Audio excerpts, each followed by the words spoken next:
दोस्तों नमस्कार, मैं खिलावन आपका स्वागत करता हूं हमारे चैनल जीनियस पाथवे में। इस चैनल में हम सीखेंगे कंप्यूटर से रिलेटेड वो सारे एप्लीकेशन जो आज के युग में अभी जो 2025 है उसमें सारे जगहों पे काम आते, चाहे वो ऑफिस ऑटोमेशन का हो या फिर अदर फील्ड जहाँ पे आप कंप्यूटर के फील्ड में जॉब करना चाहते हैं। यहाँ आपको मिलेंगे कंप्यूटर से संबंधित जो प्रतियोगी परीक्षाएँ होती हैं उनमें पास करने के लिए कुछ नोट्स मिलेंगे आपको, कुछ क्वेश्चंस मिलेंगे, एमसीक्यूज मिलेंगे, जिनके माध्यम से आप अपनी प्रतियोगिता परीक्षा को आराम से पास कर सकते हैं।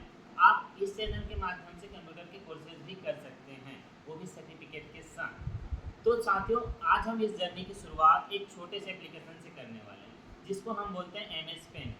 अब तक जितने लोगों से आपने सुना होगा तो कहा जाता है कि एमएस पेंट जो है वो सिर्फ एक ड्राइंग टूल है जो बच्चों के लिए होता है, लेकिन अभी वर्तमान में इतने सारे एडवांस टूल आ चुके हैं एमएस पेंट में जो बहुत ही आगे लेके जा सकता है। जो फोटोशॉप में होता है वो सारी चीज़ें, अब लगभग सारी चीज़ें, हम सारी चीज़ें नहीं कह सकते, बट लगभग चीज़ें जो है वो अब एमएस पेंट में हो पाता है।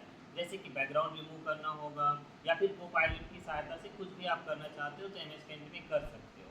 तो चलिए इस जर्नी की शुरुआत आज हम एमएस पेंट से करते हैं। इस वीडियो में आपको मिलेगा एमएस पेंट से संबंधित बेसिक जानकारी, जिसमें हम सीखेंगे कि एमएस पेंट को ओपन कैसे किया जाता है, उसमें ड्राइंग कैसे किया जाता है, शेप्स का कैसे यूज किया जाता है, कलर किस तरीके से यूज किया जाता है।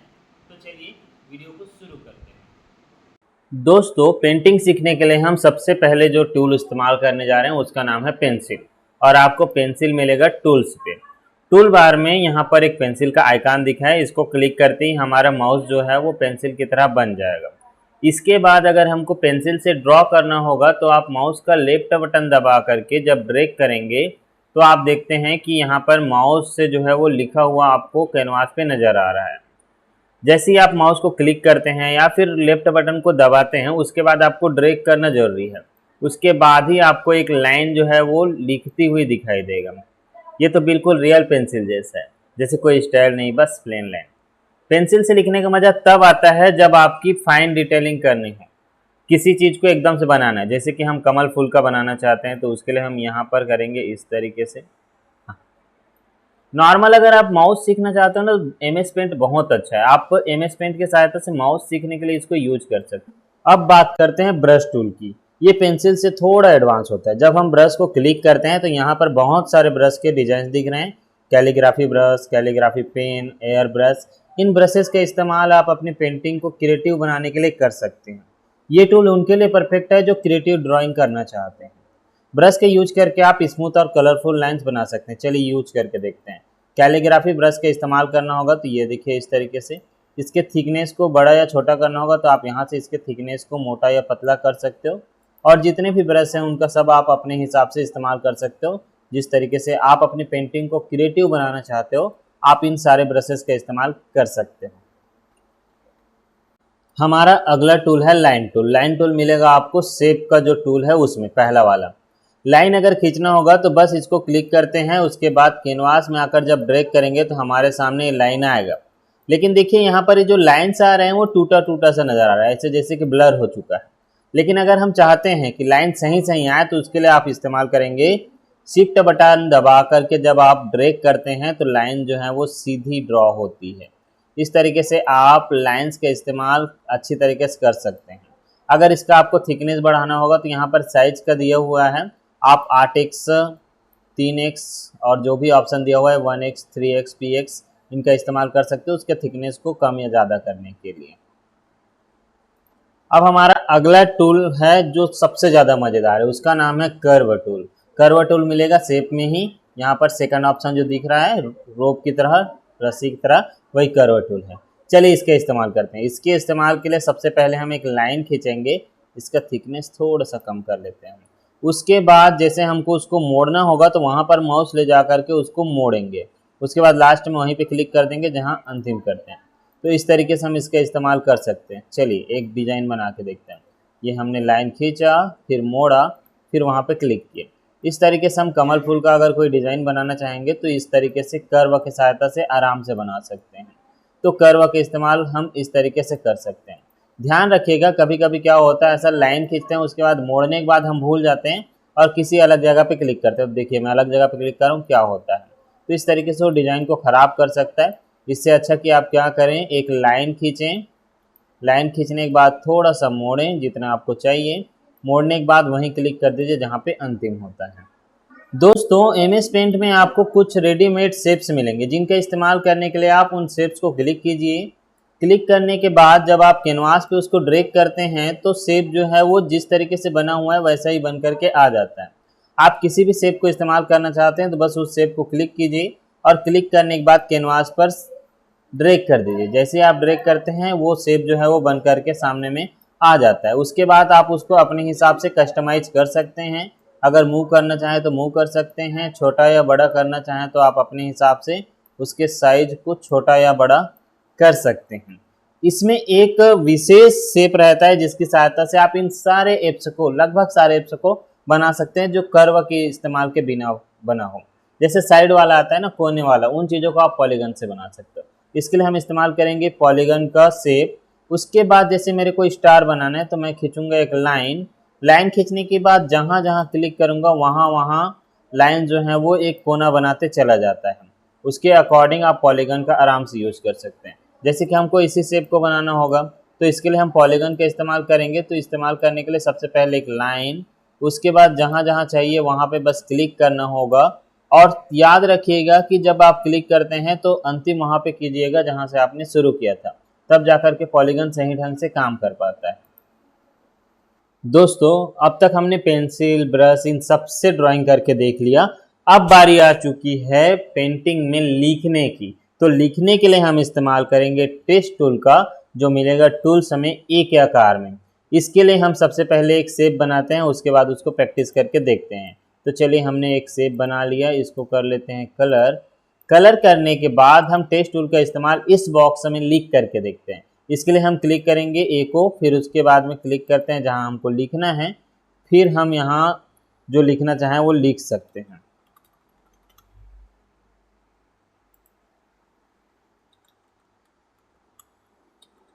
ये देखिए, इस तरीके से आप अपने जो भी पेंटिंग है, जो आपने डिज़ाइन बनाया है, उस पेंटिंग में आप इसके सहायता से साइज को बड़ा या छोटा करके, फंट को अलग अलग करके डिज़ाइन के रूप में बना सकते हैं। बस आपको इसको लिखने के बाद सेट करना है और सेट करके खाली जगह में क्लिक कर दीजिए।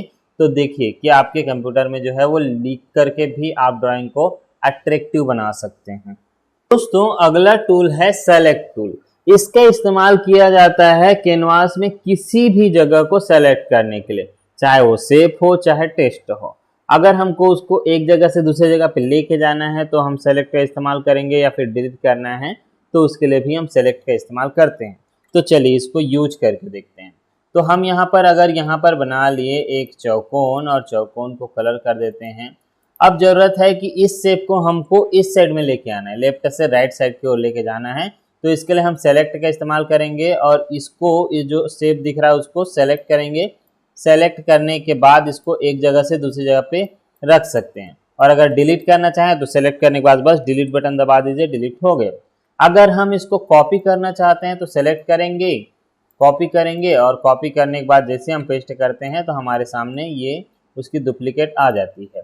मीन्स जब कभी भी किसी शेप को या टेक्स्ट को अगर हमको एक जगह से दूसरी जगह ले जाना है, कॉपी करना है या डिलीट करना है तो सेलेक्ट उस समय काम आता है। सेलेक्ट में भी कई सारे ऑप्शन दिए गए हैं, चलिए इनको देखते हैं। तो सबसे पहला रेक्टेंगल सिलेक्शन जो अभी हमने किया, फिर आता है free form selection. Free form selection को समझने के लिए हम एक ऐसा चित्र बनाते हैं जिसमें थोड़ा सा क्रिटिकल कंडीशन हो, सेलेक्ट करने में दिक्कत हो। तो चलिए एक ड्रॉ करते हैं।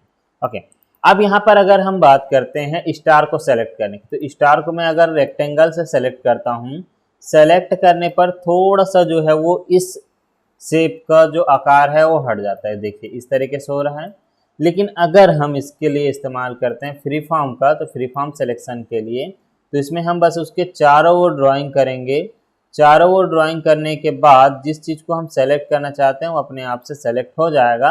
उसके बाद हम उसको आसानी से अलग कर सकते हैं। ये ऐसे कंडीशंस में काम आएगा जब हम उसको फ्री फॉर्म या फिर ड्राइंग करके सेलेक्ट करना चाहते हैं, तब हम फ्री फॉर्म का इस्तेमाल करेंगे। और सबको एक साथ सेलेक्ट करना होगा तो हम इसके लिए इस्तेमाल करेंगे सेलेक्ट ऑल। सेलेक्ट ऑल करने से पूरा का पूरा कैनवास सेलेक्ट हो जाता है। फिर डिलीट करना चाहेंगे तो हम बस डिलीट बटन दबाएंगे, पूरे के पूरे कैनवास जो है वो क्लियर हो जाएगा। उसके बाद एक और ऑप्शन दिया गया है जिसको हम समझते हैं। तो यहाँ पर देखिए ये बना हमारा स्टार, और स्टार के बाद हम बना देते हैं दो और शेप।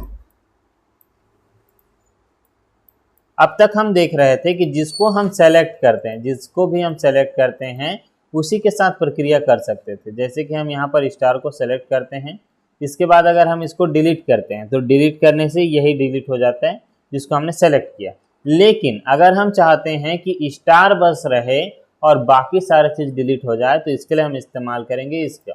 तो हम पहले फ्री फॉर्म के माध्यम से सेलेक्ट कर लेते हैं स्टार को।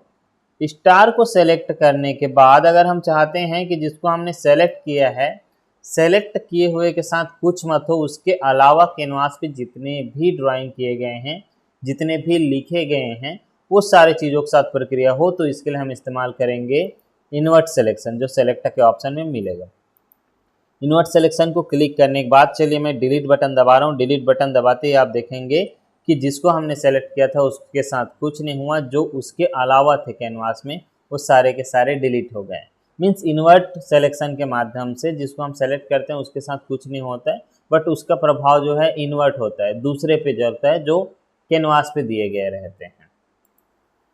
सेलेक्ट करने के बाद हम किसी शेप को या किसी डिज़ाइन को रोटेट भी कर सकते हैं। तो इसके लिए हम एक चित्र बनाते हैं जिसको हम रोटेट करेंगे, तो हम इस्तेमाल करते हैं एक शेप। इसको चलिए रोटेट करके देखते हैं। तो इसके लिए हम पहले सेलेक्ट करेंगे, सेलेक्ट करने के बाद यहाँ ऑप्शन दिया हुआ है रोटेट 90 डिग्री, तो क्लिक करते हैं। क्लिक करने पे देखिए कि जो हमारा शेप है वो राइट 90 डिग्री में रोटेट हो रहा है। अगर लेफ्ट 90 डिग्री में रोटेट करना चाहें तो हम यहाँ से लेफ्ट 90 डिग्री में भी रोटेट कर सकते हैं, और अगर हम चाहते हैं कि इसको 180 डिग्री में मोड़ें तो हम यहाँ से 180 डिग्री में मोड़ सकते हैं। और दो ऑप्शन और दिया गया है, एक फ्लिप वर्टिकल और एक फ्लिप हॉरिजेंटल। तो चलिए इसके इस्तेमाल करके दिखाता हूँ। शुरुआत में जो हमने कमल फूल बनाया था उसी का इस्तेमाल करके देखते हैं। तो यहाँ मैं बना रहा हूँ कमल का आधा हिस्सा। ये चलिए मान के चलिए हमारे कमल का आधा हिस्सा तैयार। अब अगर हम चाहते हैं इसको पूरा करना तो इसके लिए हम इस्तेमाल करेंगे रोटेट का। अब रोटेट का किस तरीके से इस्तेमाल करना है वो देखिए। इसके लिए हम इसको करते हैं सेलेक्ट, सेलेक्ट करने के बाद करते हैं कॉपी, कॉपी करने के बाद पेस्ट, तो यहाँ पर इसकी डुप्लीकेट आ गया। अब हम इसको जोड़ना चाहते हैं तो हम इसके लिए इस्तेमाल करेंगे फ्लिप हॉरिजेंटल। जैसे हम फ्लिप हॉरिजेंटल करते हैं तो ये देखिए कमल फूल जो है वो पूरी तरह से तैयार हो जाता है। तो इस तरीके से आप रोटेट का एडवांस इस्तेमाल कर सकते हैं। पेंटिंग करें और कलर का नाम ना है, ये हो ही नहीं सकता। तो चलिए हम कलर्स को सीखते हैं। तो यहाँ देखिए आपको छोटे छोटे कई सारे कलर्स नज़र आ रहे हैं। तो अगर जैसे पेंसिल का कलर बदलना होगा तो आप पेंसिल को क्लिक कीजिए और जिस कलर को आप क्लिक करेंगे आपका पेंसिल उसी कलर में आ जाएगा। तो ये जो छोटे छोटे कलर्स दिखाई दे रहे हैं, इन कलर्स का इस्तेमाल आप उसके लिए कर सकते हो। इसके बाद अगर हम किसी शेप को बनाते हैं और शेप को अगर उसके अंदर को कलर करना होगा तो हम कलर बकेट का इस्तेमाल करते हैं। कलर बकेट मिलेगा आपको पेंसिल के जस्ट बगल में, और इसका इस्तेमाल करने के लिए एक बात ध्यान रखनी होगी कि उसी जगह पे आप क्लिक कीजिए जहाँ जो शेप है या फिर जो आपने ड्राइंग किया है वो चारों ओर से बंद हो। जैसे ये स्टार चारों ओर से बंद है तो इसमें क्लिक करता हूँ तो वो कलर बकेट जो है वो काम आता है। या फिर यहाँ पर मैंने ड्राइंग किया है चारों ओर से बंद है, इसमें क्लिक करता हूँ तो कलर बकेट काम आ जाता है। बाय मिस्टेकली अगर ऐसे जगह पे क्लिक कर दिया जहाँ पे वो चारों ओर से बंद नहीं है, तब की स्थिति में पूरा का पूरा कैनवास जो है उस कलर में आ जाता है। दूसरा आता है एडिट कलर। यहाँ पर जो छोटे छोटे 10 डिब्बे दिख रहे हैं, इन डिब्बों पे हम नए कलर्स बना सकते हैं। तो नए कलर के लिए हम इस्तेमाल करेंगे ये जो बगल में है छोटा सा रंग बिरंगा दिख रहा है, उसको कहते हैं एडिट कलर। एडिट कलर में आकर जिस कलर को आप बनाना चाहें, इधर से देखिए गाढ़ा बनता है, ऊपर ले जाएंगे तो हल्का बनता है। तो आप अपने हिसाब से जिस कलर को चाहिए उस कलर को हल्का या गाढ़ा करके इस्तेमाल कर सकते हैं। तो चलिए हम बनाते हैं पीला कलर का थोड़ा सा अच्छा वाला गाढ़ा वाला रूप। तो इसके लिए हमने ये किया सेलेक्ट, फिर कर देते हैं ओके। ओके करते ही यहाँ पर देखिए पहला वाला जो खाली डब्बा था उसमें कलर आ गया। अब उसके बाद हम चाहें तो उस रंग से जितना भी ड्राइंग करना चाहें कर सकते हैं, चाहे तो कलर बकेट से उसको हम रंग सकते हैं। तो अगर नया कलर बनाना होगा तो आप एडिट कलर का इस्तेमाल कर सकते हैं। अब बारी आती है उस चीज़ की जिसका नाम है कलर पिकर। कलर बकेट के जस्ट नीचे में जो आइकन दिख रहा है वो है कलर पिकर। अब कलर पिकर के इस्तेमाल के लिए हमको ज़रूरत पड़ेगा एक चित्र की, तो चलिए उसको हम यूज करके देखते हैं। चलिए फाइल पे चलते हैं, ओपन पे, और ओपन पे जाने के बाद हमारे सामने डेस्कटॉप में एक चित्र होगा, उसको लाते हैं। ये आया डेस्कटॉप से हमारा एक चित्र। अब इसमें देखिए 5 कलर दिया हुआ है। इन पांचों कलर में से अगर हम चाहते हैं कि ये जो हमने बनाया वो उस कलर से बन जाए, उस कलर से रंगा जाए इसको, तो इसके लिए हम इस्तेमाल करेंगे कलर पिकर। और जो कलर आपको चाहिए इन पांचों में से उस कलर को क्लिक कीजिए। क्लिक करने के बाद कलर बकेट को जैसे क्लिक करेंगे तो आप पाएंगे कि ये जो शेप है उस कलर से लग जाएगा या फिर उसमें वो कलर आ जाएगा। चलिए कैसे किया, मैंने कलर पिकर को क्लिक किया, जो कलर चाहिए उसको क्लिक किया, उसके बाद कलर बकेट को क्लिक करके उसमें हमने रंग भर दिए। तो इस तरीके से आप कलर पिकर का इस्तेमाल कर सकते हो।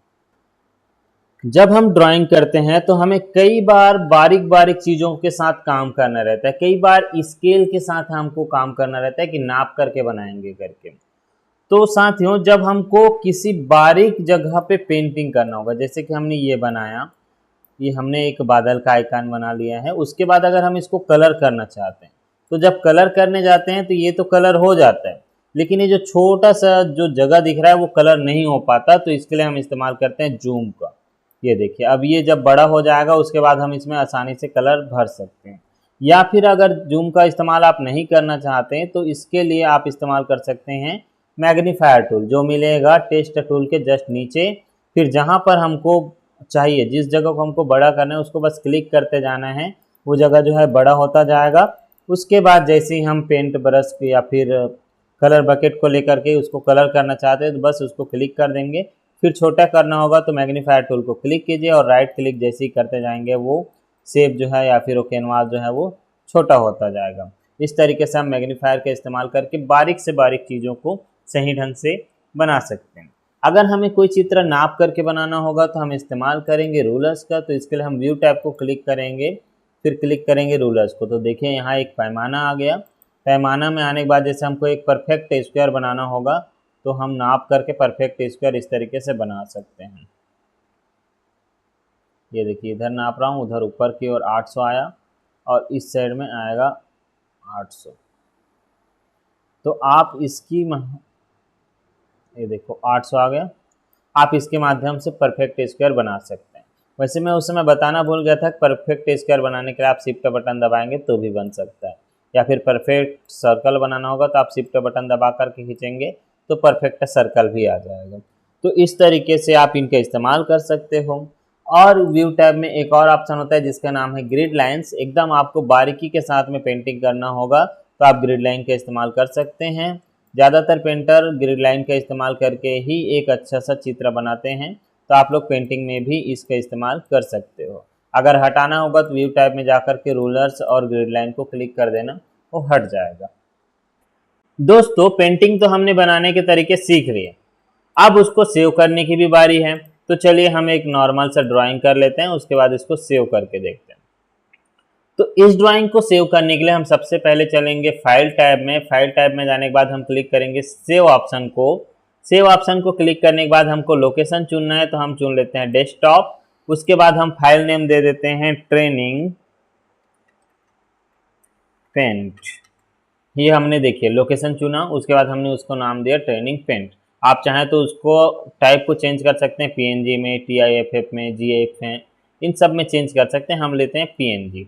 अब करते हैं सेव। जैसे ही हम सेव करते हैं तो हम देखेंगे कि हमारा फ़ोटो जो है वो सेव हो चुका है। यहाँ पर देखिए ट्रेनिंग पेंट के नाम से आया है, यहाँ हमारा फ़ोटो सेव हो चुका है। अभी जो फ़ोटो सेव हुआ वो सही ढंग से सेव नहीं हुआ है, तो उसके लिए हम इस्तेमाल करेंगे सेलेक्ट बटन।